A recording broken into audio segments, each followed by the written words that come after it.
Baik, selamat siang semuanya. Perkenalkan, saya Firda Rizky Anjarsari dengan NIM 25110111088 dengan mata kuliah Filosofi Pendidikan yang diampu oleh Bapak Wayan Eka Paramarta. Di sini saya ingin menjelaskan mengenai tugas yang sudah saya kerjakan.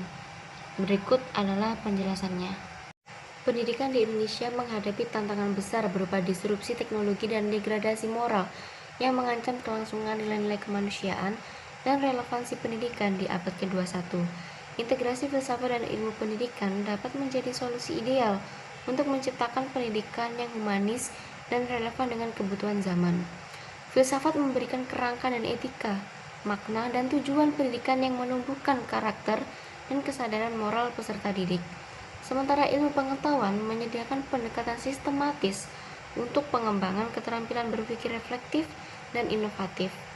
Dengan mengintegrasikan kedua bidang ini, pendidikan dapat membentuk peserta didik yang tidak hanya dapat penguasaan ilmu dan teknologi, tetapi juga memiliki kesadaran etis dan sikap empati dan keterampilan sosial untuk berkontribusi positif dalam masyarakat. Pendekatan ini sejalan dengan prinsip pendidikan humanis yang menempatkan manusia sebagai pusat pendidikan dan memenuhi tuntutan zaman yang kompleks serta dinamis di abad ke-21. Argumentasi integrasi filsafat dan ilmu pengetahuan dalam pendidikan abad 21 yaitu adalah yang pertama, mengatasi degradasi moral akibat teknologi. Teknologi berkembang pesat berpotensi menyebabkan kesenjangan moral dan sosial jika tidak dibarengi pendidikan, nilai, dan etika yang kuat.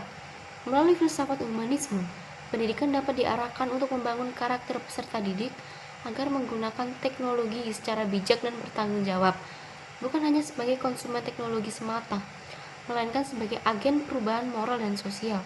Yaitu yang kedua ada meningkatkan keterampilan berpikir kritis dan reflektif, mengajarkan peserta didik memahami proses ilmiah dan etika dalam teknologi serta perkembangan ilmu, sehingga mereka memiliki kemampuan kritis dalam menilai informasi di era disrupsi digital.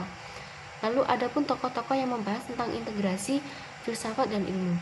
Itu yang pertama adalah Paulo Freire, dikenal dengan teori pendidikan humanis dan kritisnya yang menekankan pendidikan sebagai alat pembebasan dan transformasi sosial. Dengan bahasa sederhananya, pendidikan harus membebaskan manusia, yang berarti pendidikan tidak hanya mengajarkan ilmu, tapi juga membantu orang menjadi lebih sadar dan bebas dari penindasan serta hambatan yang membuat mereka tidak bisa berkembang. Yaitu yang kedua ada John Dewey. Dia mengemukakan pentingnya pengalaman dan metode ilmiah dalam pendidikan. Ia menekankan bahwa pendidikan harus relevan dengan kehidupan nyata dan menumbuhkan kemampuan berpikir kritis.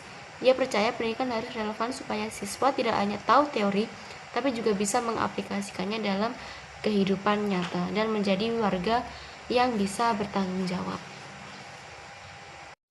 Baik, sekian yang saya sampaikan. Saya mohon maaf apabila ada kesalahan kata ataupun pengucapan. Saya aturkan. Terima kasih.